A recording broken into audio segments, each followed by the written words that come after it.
This is Patsy with a Z. Welcome to Joy on Paper, a program for writers and those who dream of writing, and for everyone who wants to know the story behind the book.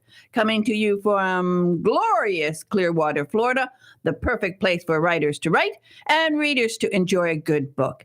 And today I'm going to have a poem because at the bottom of the hour, because it is April and it is National Poetry Month. So every program I'm going to have a poem. Today's poem is from Jim Lamb, who has a book out, and we're going to be talking about that a little bit. It's called Dark Fruit, and he will read a poem for us at the bottom of the hour. But right now I get to turn to something. Oh, this is so much fun. Well, I love books that have food in them. And so this one just turned out to be, well, this is something really special. I'm so really happy to welcome Leslie Karst to Joy on Paper. And the name of her book is Justice is Served, a tale of scallops, the law, and cooking for RBG. Wow, this is exciting. Hi, Leslie. Good morning. Good morning. If I sound a little bit like Lauren Bacall, it's because I'm in Hawaii and it's 5 a.m. Oh, wow. Oh, well. Oh, what are you doing to us? Making us... Hey, Florida's not bad. No, it's not bad. And I'm up at 5 a.m. every morning anyway, so what a place to be. Okay, well, this is so exciting.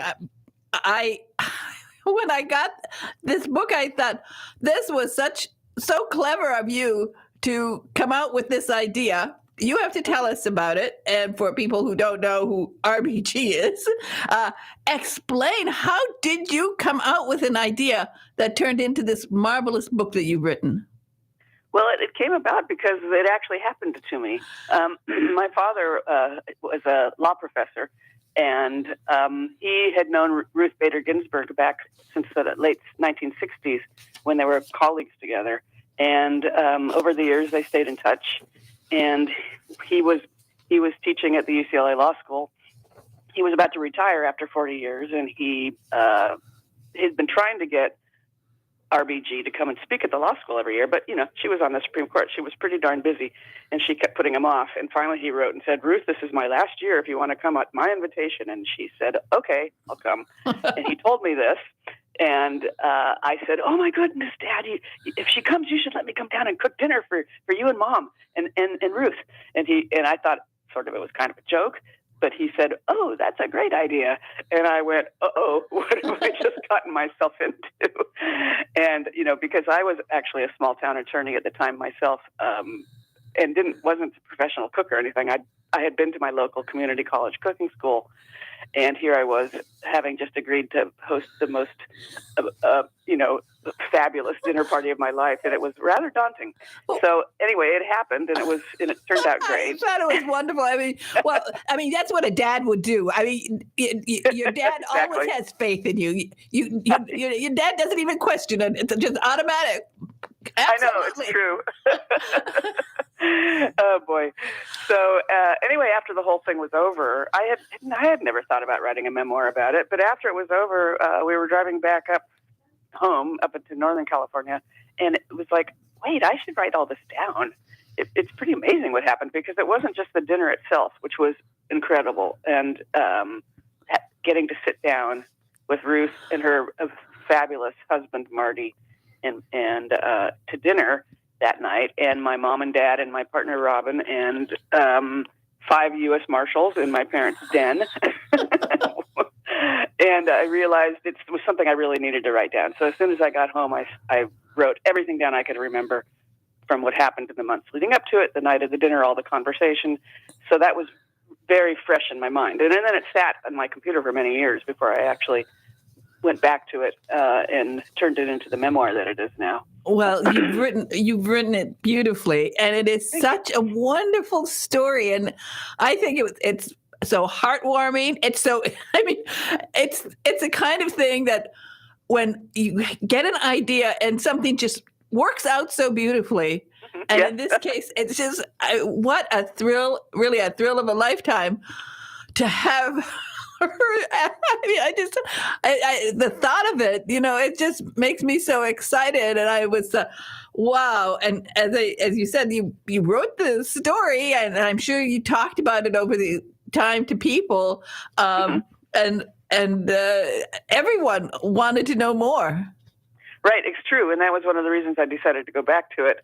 And actually, because when I first wrote it all down, it was just the facts. I wrote down everything that had happened, and then I needed to turn it into a memoir, because it had to be my story of how it affected me, and it did. The event really affected my life in ways that, if you'll read the book, you'll learn. And so I had to weave all that into the story, and then I realized that it was also not just a memoir about me. Of course, it was about RBG. So I weave. Each chapter has what I call little interlude section, where I put in things about her life, her personal life, her legal life, and in ways that are easy for somebody who's not a lawyer to understand. It's written in a very conversational tone, the whole book. It is. I love these interludes. I will tell you, they are just delightful, because you read them as you're reading the book, but then I found myself going back and reading the interludes again, because I thought, oh, this is all stuff I wanted to know. And then it's great. To me. Yeah, little tidbits about her life and why she's so important to our legal system, specifics about what it was she did, but also lots of fun things about cooking, because the book is as much about cooking as it is the law. In fact, it's an interesting combination. I can't think of any other book that's a combination of law and cooking. No, I couldn't either. And I thought, I just love it, because, as I said at the beginning, I love books where there's cooking. I remember the first time I read the You're in Provence, and there's food. Food. It's got food in it, and wine. So in France. So I'm happy, And so it's the same thing here, but also the excitement. It's so ambitious what you did here, because it's not like you just had them over and did the you weren't going to do grilled cheese sandwich and tomato soup. Right. No. It needed to be. It truly was the most important dinner party I've ever thrown, and probably ever will in my life. And so the pressure of that was rather great. Not to mention the pressure of I started thinking, well, here I am. I'm this small town lawyer, and I'm going to be having a whole evening with Ruth Bader Ginsburg. What if she wants to talk law with me? And that was terrifying as well. But so many things just turned out perfectly. Of course, her husband also loves food. Marty, what a sweetheart he was. Yeah, and what he loved cooking, because I think she was busy a lot. She was a pretty busy person. Yes, he was a famous attorney in his own right, and also loved to cook. Yeah. So that was fun getting to meet him. And the recipes are in the book. The recipes of all the meat. I was going to tell everybody the recipes are here, and it's in that ambitious menu. And tell us about how you and Robin decided to you got together, put your heads together, and said, "Well, we better think about this menu." Yeah, well, Robin didn't have a whole lot to do with the menu, because she like Ruth isn't much of a cook. She does the dishes though. I had to come up with an elegant, tasteful, varied menu that could look good on a plate, but that I didn't want to myself spend the entire night in the kitchen. That would be crazy. I have this opportunity to spend time with these two amazing people, so it had to be something that could be mostly prepped in advance, and that I could just finish up, as they say, à la minute, in the kitchen for maybe 5 minutes. So that I wasn't constantly there. And so I did, a lot of that was what went into my thinking. And, as you read the book, I go through this process of angsting and analyzing and trying out dishes. Oh, this is great, but you have to spend too much time in the kitchen, that kind of thing. So, yeah, it was a delicate balance. I'll tell you that. It was, and it's so much fun. I loved all of your experiments and your testing and deciding. I don't think so. We're not going to do that one. I mean, that's. I love. When I was younger, No, ambitious. In Europe, when I lived in Europe, we did dinner parties a lot. People just did dinner parties. Here in America, they come over for a barbecue. So it's not so much, sit down dinners. And when I was in England, I did a lot of dinner parties. And it was, and I enjoyed it, but boy, there's always that that little tight thing in your stomach that says, "Oh, why did you agree this time? Don't you ever learn?" Yeah, I know, it's true. I was really lucky because growing up in the '60s, my parents did have dinner parties, and so I grew up around that culture. And so my entire life, even not in college, but as soon as I moved off campus, we started having dinner parties. They weren't that elegant when I was in my 20s, but then as I got older, and then of course when I went to cooking school while I was working as an attorney. Yes, a little crazy, and so I wanted to experiment with the dishes I was learning in cooking school. So that was nice that I did have that experience of throwing dinner parties, and I still do. I think it's a wonderful. Oh, it is. It's wonderful. It's a really wonderful culture that we could stand to have more of in our life, where we actually sit down and put aside our devices and talk about what happened in the day with each other. Exactly. I think now after the pandemic, people really, I think, would appreciate if people would start having dinner parties again, because it is just wonderful to sit down and to talk and to actually, enjoy your food and not be rushed and not have those devices anywhere near you.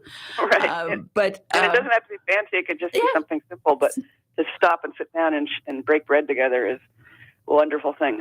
Well, your dad must have been wow, the pride. He was pleased. He was very pleased with it, and he loved to have the chance to spend the time with Ruth too, because they hadn't been great friends. They lived across the country. He was in Los Angeles, and she was back east.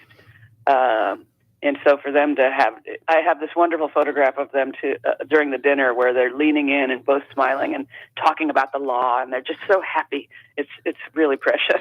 Well, I think it's such it's beautifully written. Well, of course, the wonderful thing, lawyers are always good with words, and that's one thing. Even if you're a small town lawyer, you. Well, yeah, and I was a research and appellate attorney, so that's what I did for a living, was write.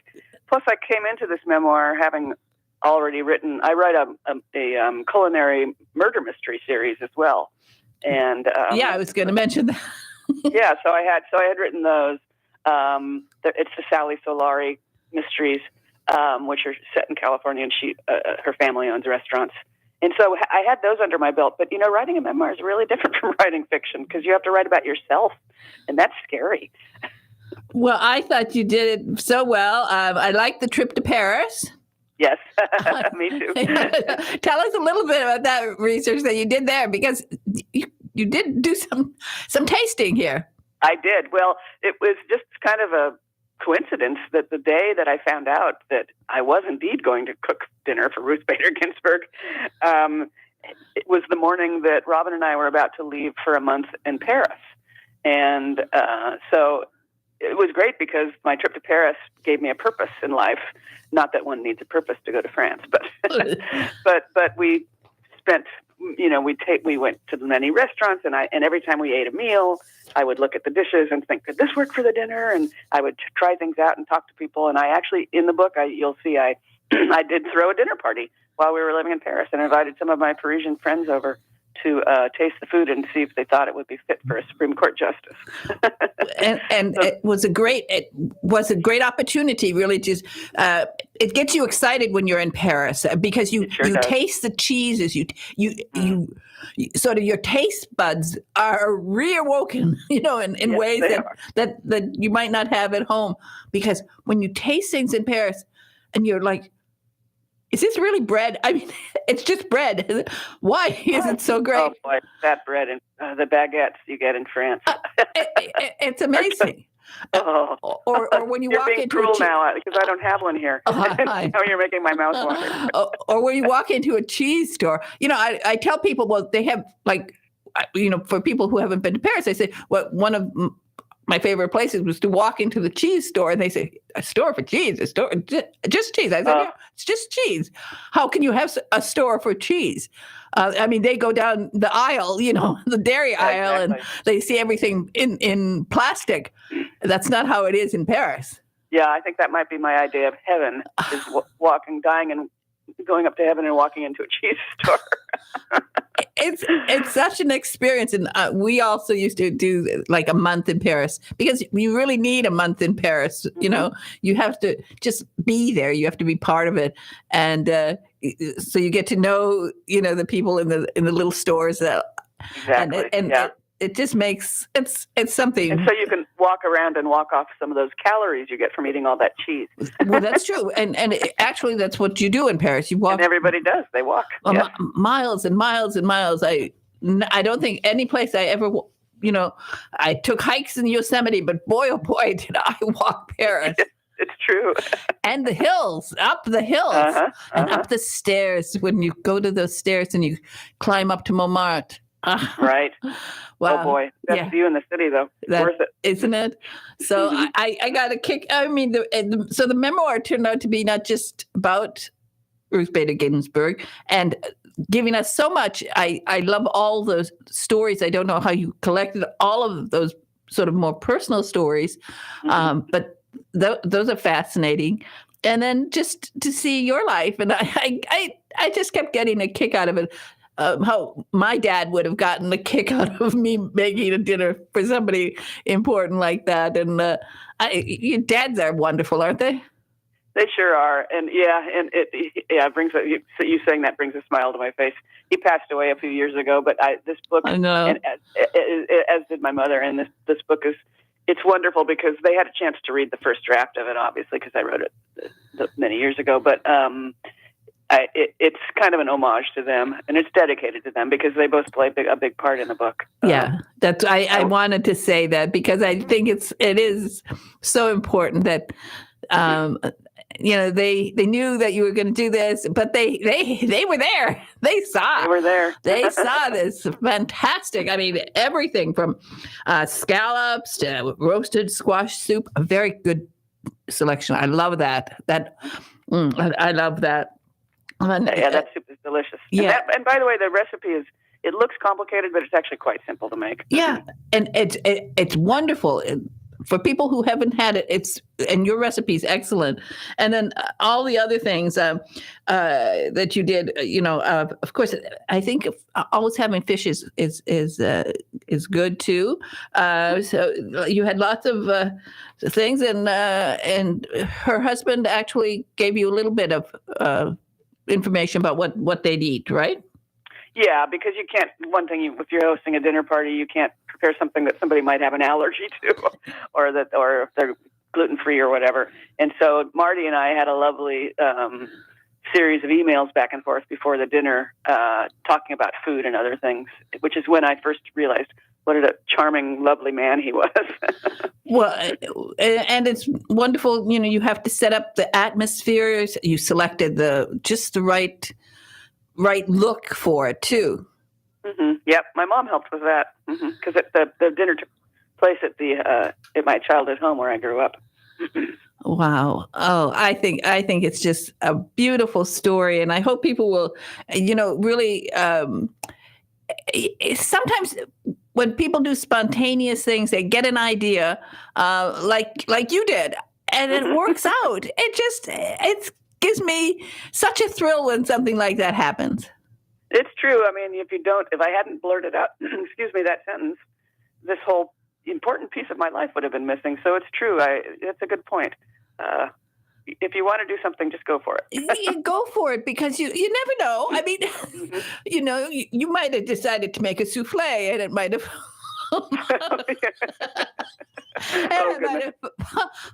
I did that once. When I was young, I said, now I knew how to make a souffle, and I had practiced from the time that I first saw Audrey Hepburn in Sabrina. I mean, I wanted to learn how to make a souffle. So when I moved to England, and I had a lovely kitchen, and I was great at souffles. And I said, this is nothing, souffles. But boy, to serve it for a dinner party, because it's all about timing. It's timing. It's timing. Yeah, it's all about timing. And dinner souffles are all about timing, as are dinner parties. It's like working in a restaurant. And that's what makes a dinner party different from just cooking for, yourself. You need to things be finished at the correct time. But your menu turned out to be perfect. The recipes are in the book, and that's wonderful. I really think that you did a great job with this book. It's lots of fun. We learn a lot about the law because, as you said, you talk and write about her cases and about her background in the law. My goodness, Mm-hmm. It was amazing. Everything that she did. When you look back at it and you say, wow, she was something, She was amazing. She was a truly astounding human being in many, many ways. And so there you are having dinner with her. I get such a kick out of it. It just, even now after all this time, I get such a kick out of it. And I think that I think everybody who reads this book will get the same thing. Wow. Yeah. Well, thank you so much. Something like that. So great. So it is a great book. And it's Justice is Served, A Tale of Scallops, the Law, and Cooking for RBG. And it's by Leslie Karst. And Leslie, how are you doing? What else are you doing? What's happening with you? Well, to tell you the truth, it's about 5:20 a.m. and I'm probably going to go back to bed after this for another hour. But no, I'm doing great. I live half-time in Hawaii on the Big Island, and then a half-time in Santa Cruz, California, where I'm returning in a couple of weeks, and I'll be there all through the summer and fall. I'm working on my next Sally Solari mystery, which comes out in August. It's called A Sense for Murder, and so I'm keeping busy writing and. Well, we'll have to cooking. And you just have to let me know the date, your release date, and you'll be back here on Joy on Paper, and we'll talk more about cooking, more about the joy of writing. Okay? That would be lovely. I would love that. And thank you so much for hosting me today. I've really enjoyed our conversation. Oh, it's a lot of fun to talk to you. I love people who are enthusiastic, and that's you. Me too, and you too as well. Okay. Thank you so much. Okay. Right. One question. Do you have what do you call them? A web page? A website, Facebook? I do indeed. It's just lesliekarstauthor.com, and it's LeslieKarst.author.com. Okay. But if you just Google my name, it's easy. Leslie Karst, it comes up. It comes up, and people can find out more. And people can find out all about the Justice is Served book, and not to mention my mysteries. And hey, if you there's a menu that says songwriter, and you can listen to some a CD I recorded back in the 1990s, a country rock CD. Okay, well, we're gonna have to play some of that when you're back here in August. How about that? All righty. Okay, bye. Thank you so much. Bye. It's been fun talking to you. Bye. Whoa. Okay. Let's play. We're going to just play a poem by Jim Lamb. Jim Lamb is, of course, people know that he does the literary gems here on Joy on Paper. He's also a poet, and he has a book out called Dark Fruit. And I want to play his poem, and then we'll do Devon's Book Buzz, and I'll be back after a little while. Love in a Cup by J.S. Lamb. Coffee, dark sparkling brew, good with donuts, pizza too. Comfort, as you touch my lips, cozy warmth with every sip. Nectar from bygone days, final friend in every way. Coffee, sweet sparkling brew. What would my day be without you? Oh, I love that. I'm going to think about that while we play Devon Miller's latest Book Buzz.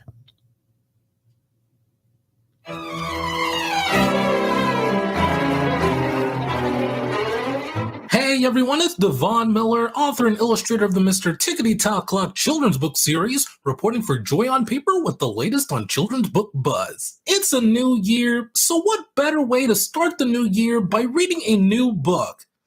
Unsure which book to read? Don't worry, Stacy has you covered. Stacy is the character from the brand new book, Stacy's Remarkable Books. This, based on a true story, was written by Stacey Abrams and illustrated by Kit Thomas. Stacey's Remarkable Books tells the story of Stacey, who loves getting lost in her favorite books. Stacey eventually meets a girl named Julie, who has little trouble reading in English. Together, they start sharing books so she can practice, and the rest of the students in their class join along.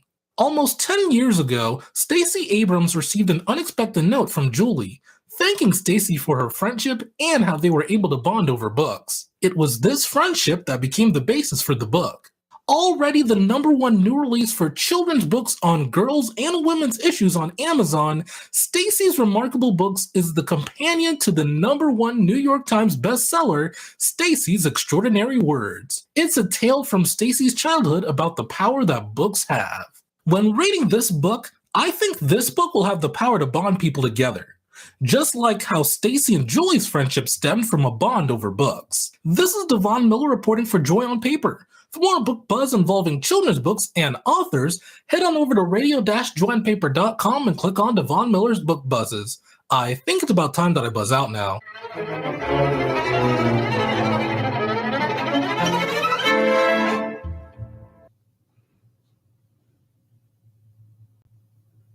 Commercials.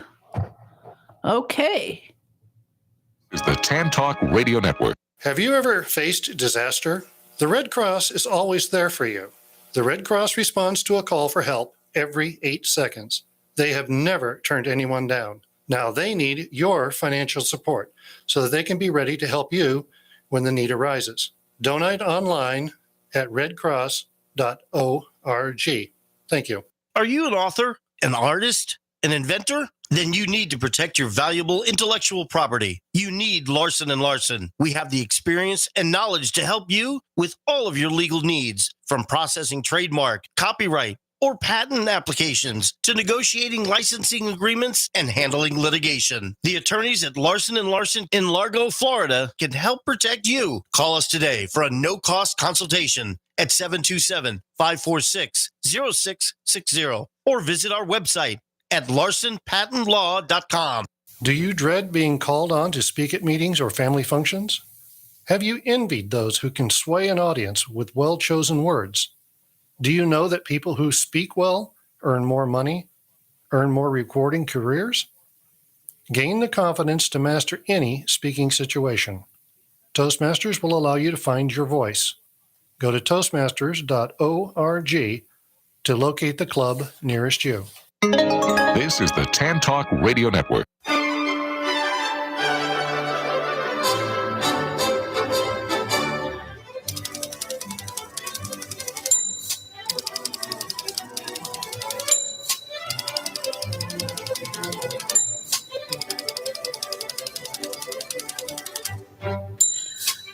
Hi. This is Patsy with a Z, and I am back with my next guest. And I am so happy because I'm going to be talking about Texas, and I love talking about Texas. Donaldson Brown has written a book called Because I Love You. And I love that title. Hi, Donaldson. Hello, Patsy. It's such a pleasure to be here. Well, it's so good. You know, I've sometimes a book comes along at just the right time. I've been thinking a lot about Texas. I lived there for a long time. And I just loved when I read your book. You just brought back all those memories of being in Texas, being in horse country. Now, I don't ride, but my sons ride, and one of my sons particularly loves riding. And so, I've been around the horses. My husband could ride, and his mother rode. His mother was a great rider. But I enjoy people who love horses. Well, I enjoy people who love horses too. And so you certainly know how to write about Texas. Oh, well, thank you. Thank you. I actually grew up in New England in southern Connecticut, but my father and his siblings actually had a ranch in northeast Texas, and pretty much out in the boondocks, just kind of at the bottom of the Ozarks. And I spent time there as a girl and as a teenager, and it was very impactful. It was just a beautiful part of the country, and of course I was horse crazy from the time I can remember, so yes, it stayed with me. It all stayed with me for sure. Well, tell us about this love story. And it's delightful, it's charming, it's sort of heart-wrenching, all in one, and I think that as we've come out of this pandemic, I think more and more people sort of are taking a breath and saying, yeah, let's think about love stories. And I'm really enjoying the ones that I've been getting lately. And this one I thought it had this extra horse lovers part that I like. And then, of course, art too. So tell us about your characters and how you came out with the idea. Sure. Well, the story opens in 1972 in Northeast Texas, as we mentioned, and really against the backdrop of the Vietnam War. And the main characters, Lenny and Caleb, are teenagers when they meet. They're 16 and 17, and they're really kind of drawn together by their love of horses, and they recognize in one another their horsemanship, and that's what brings them together. And then there's both families are going through some difficulties. Caleb's older brother has just returned from Vietnam, and he's changed. He's having a difficult time adjusting. And then there's a tragedy that befalls Lenny's family that I won't divulge here. But both of them, Lenny and Caleb, also both really have ambitions and dreams that would take them beyond their small town. But after this tragedy, they have to make decisions that really will reverberate through their lives, and it takes them apart. And then the novel picks up again in New York City in the mid-1980s during the downtown art scene boom, and also the simultaneous Wall Street and real estate boom in the city. So it's kind of this heady time in New York City, if you will. And they meet again. And we're not going to say too much more. We can't really say too much because, wonderful, both eras, 1972, and the people coming back from Vietnam, of course. And so many did have a rough time, and so many did come from small towns. So there's a lot of this small town background in the story. People who want to get out of the small town. It's funny, because I was from a very small town, and I was the same way. From the time I was 11, I decided at the age of 11 that not only was I going to move out of town, I was going to move all the way to England. I said, no, I announced it when I was 11. I said, I'm moving to England. And I think my older sister said, and this is funny now when you think about it, she said, what do you think, you're a princess? But I did. By the time I was 21, I had saved up enough money, and I moved to England. So did you have this angsty feeling too as a child? I did. But also I love your story. And I think one of the reasons that I started the novel when I did, well, the real reason is because that's when Lenny first came to me. She was a 16-year-old sort of running away on her horse. But I think that sometimes the ideas or the passions, the dreams we have when we're very young can really hold a key to who we are. And so I love that you at 11 you knew that you wanted to jump the pond and go to England, and you did it. I think that's fabulous. Well, mine was thanks to National Geographic, because we were very poor. The only thing that we got was somehow my dad signed up for the subscription to National Geographic. And when that magazine would come every month with the yellow border, it was like I was born again each time it came. And one day I read an article about Jane Austen and England, and that was it. I knew where I was going. So, and it turned out that's exactly what happened. So I love that. It gets better and better. I also remember the National Geographics coming to my house. Yeah, it was fantastic. They did. They really opened our eyes to the world and made us, for those of us who read it and started dreaming about going away, going to places. Absolutely. Yeah, So tell us about Lenny. Well, Lenny is... she's the youngest of three. She has an older brother, Foy, and her brother, Marguerite, and she's crazy about animals and her horse, and she's really kind of a tomboy. And she also really dreams of being an artist. She's just drawing all the time. She always has her sketchbook with her and her diary. Her father is a veterinarian, and she adores him, and she will often go out with him and sort of help on the weekends, help him on his visits.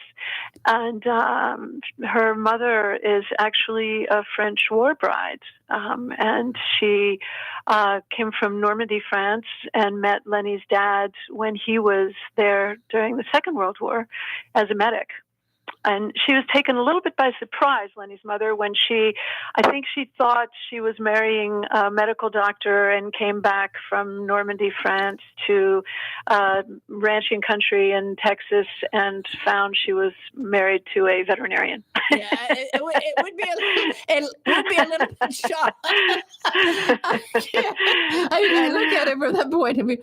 It would be a little bit shocking to come from Normandy and land up in Northeast Texas. I would like. Well, yeah, one of the stories I remember, my mother had a brother, and my uncle met his wife when he was in the service. He was home from World War II on leave. And I remember my aunt telling me one time that they had really only spent 2 weeks together before they married. And that stuck with me, from that era. And I don't think that's an uncommon story. I heard similar things from my mother. So that's kind of where that came from. Well, I thought that was a great backstory because it puts a little bit different twist when you're dealing with somebody who's from France and being in the small town in anywhere is difficult, but and challenging. So what's your story? Why did you want to get out of your town? Why? I'm sorry. Why did I what? You were born in a small town? Were you raised in a small town? Oh, no, not necessarily. I was actually born in kind of a suburb of New York City. But I think kind of going back to just my experience in Texas on the ranch, and it was kind of the only time I spent with my dad. So of course that made it, doubly impactful. And yeah, really, it's that's where Lenny and Caleb.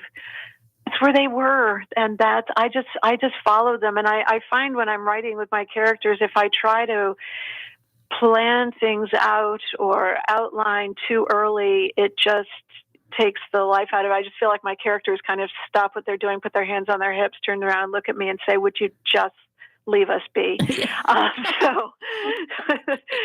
So isn't that a wonderful? That's a wonderful feeling when they take over. It is. I mean, I have a lawyer in 1875 who's taken over my mind for years, and I I know he's not real. Okay, I know that. But at 5 a.m. when I am sitting there and I think he's in the corner looking at me and saying, "Why aren't you working on my story? You're supposed to be." And I'm saying, "I'm doing other things right now." Yeah, that's my favorite time to write also, early in the morning. I love that. And one of the things because, you're a writer. It takes a long time. It takes a lot of commitment. There's always the times where you're not sure if this is going to work or if this is going to connect with anybody. And what is it that, keeps you going? And there's probably a different answer for everybody. But I think for me, I really fall in love with my characters. And I just feel this, in a way, this intimacy and this knowing I know everything about them in a way that maybe sometimes one craves in our real life, but you can never really accomplish, right? Because everybody is their own autonomous person and we connect to the best we can. But there's something about the intimacy we can have with our characters that's, I don't know, it's a beautiful thing. Well, I have seen people who, as I said, I've been around people who love horses, and you get this bond. Now, for me, I don't know why. Yeah. I never... I can't remember having a bad experience on a horse. We didn't have a horse in my grandfather's farm. I'm very close to cows. I love cows too. My grandmother's goat was I was the only other person my grandmother's goat wouldn't knock down. But somehow I never had that horse thing. Whereas for people who do, it is such a relationship. It's so strong. Yeah. Like when Lenny is, on Foggy, I'm thinking, oh my goodness, I love this feeling that she's having, and this love that she has for her horse. Yeah. No, I'm glad you feel that. I think my relationship with my horse is definitely a first love. and today, actually, I work with an organization. I'm a facilitator and trainer with an organization that works with horses and people coping with post-traumatic stress injuries, with veterans and first responders and people in recovery. And there really is an amazing connection between horses and people. It can be very, very grounding and healing, really. That's interesting, because my son's violin teacher actually did the same thing. He was he's a Dutchman from he had come here from Holland, and when he wasn't playing the violin, he was with his horses, training horses, working with horses, and he loved working with veterans and getting them on men who never were on a horse, but they and at first they would think, no, I'm it's a horse. Give me give me a tank, give me a Jeep, but a horse. But boy, when they form that relationship, it's strong. Yeah, it is. And I think one of the reasons that it's important to work with people who are, dealing with traumatic stress injuries is that it really gets us back into our bodies in an important way. So I could talk about it for a long time, but I won't. But I think one of the things is when people are reading this, as I said, because you write so beautifully about horses, and you make it just. I think there's a romance in the horse too. That's this love. When I think you form this special bond, and with the character's horse too. So I thought it was great. Yeah. Well, and the horses do play a role. I mean, they kind of bring the characters back together in New York City in 1986, and the novel concludes in the pre-pandemic current day, and horses play a little bit of a role there too. So we do leave Texas, but they never leave their love of horses. And exactly. It's something that goes throughout the novel, and it's wonderful. I think it's beautifully written. You have written, well, it's just fun. I love a book that's relaxing. It relaxes me. And as I'm reading this, and I'm thinking, I almost like your breathing changes. It's not the same as when you're reading a thriller and there's going to be a murder, or there's something so relaxing about a real love story, people connecting with each other. And as you said, it's, takes us right, through near the pandemic.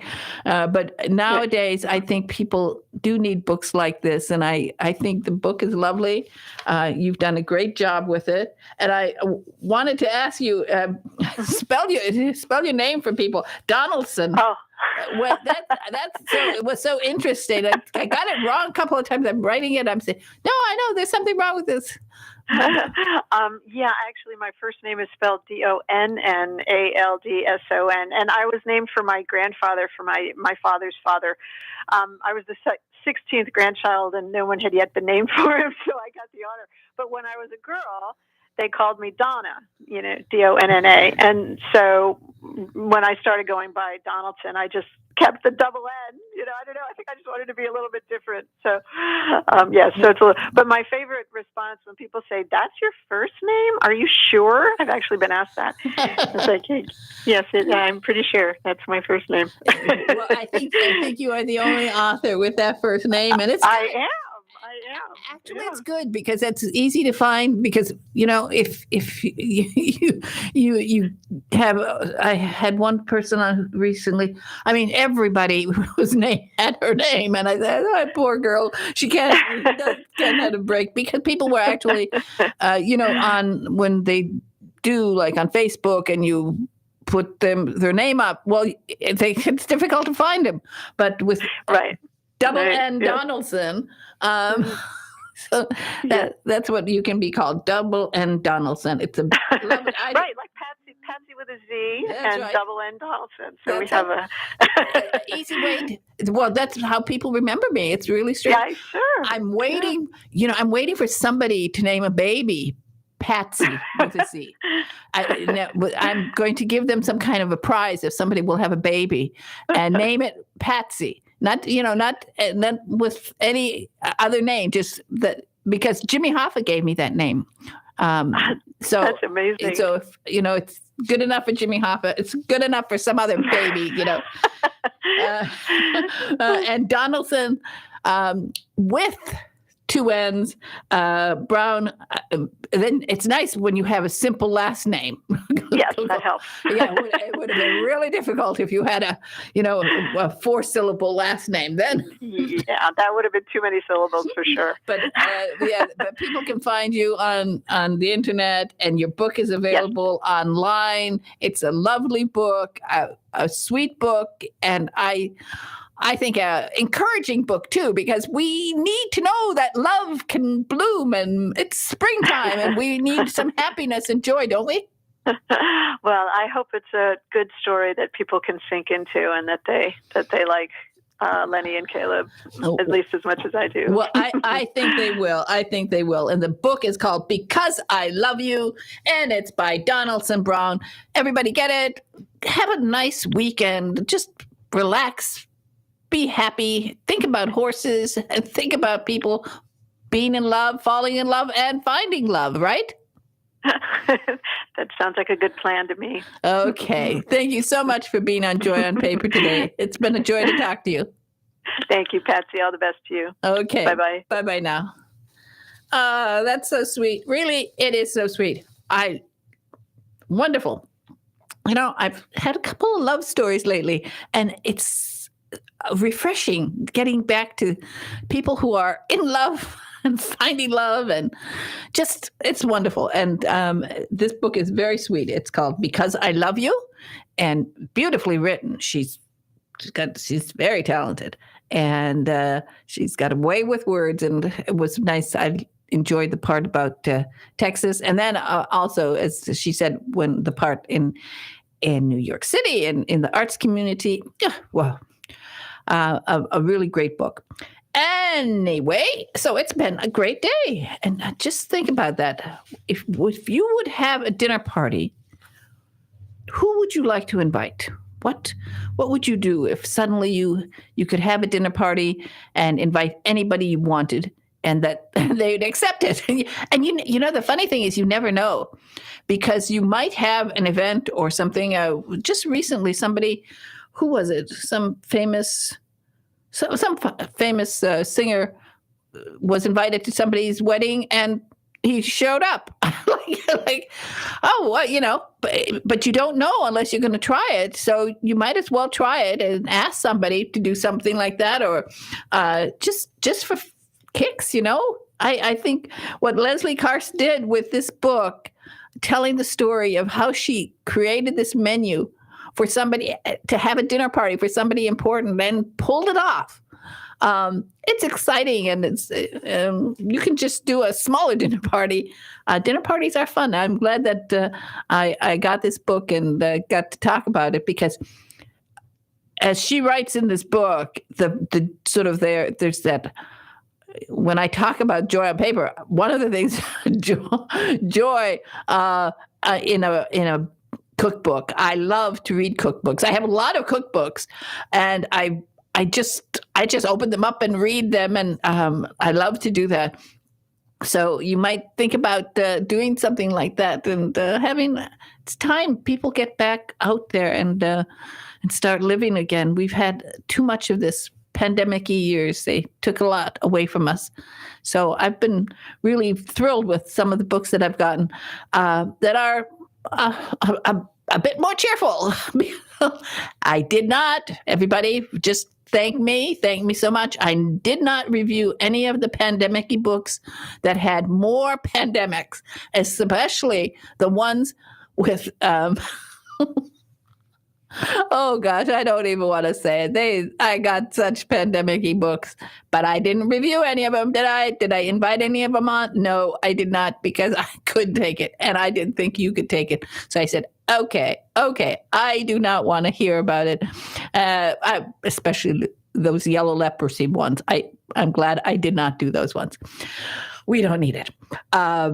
We do need Bill Larson to come back, because Bill Larson is going to come back and at the end of the month and talk about some legal issues. Oh, people, please be careful. Please be careful. Don't click on anything when you get an email, and don't respond to any email from people asking you to send your book to them, because gee whiz, that's not the way that publishers or agents do it. They don't write to you. You have to write to them. And so they do not sort of just pull your name out of a magic bowl and say, oh, I'm going to write to you, somebody here in some little town, and I'm going to say, all you have to do is send me your book and $500, and I will get you a movie deal. Please don't do that. Please.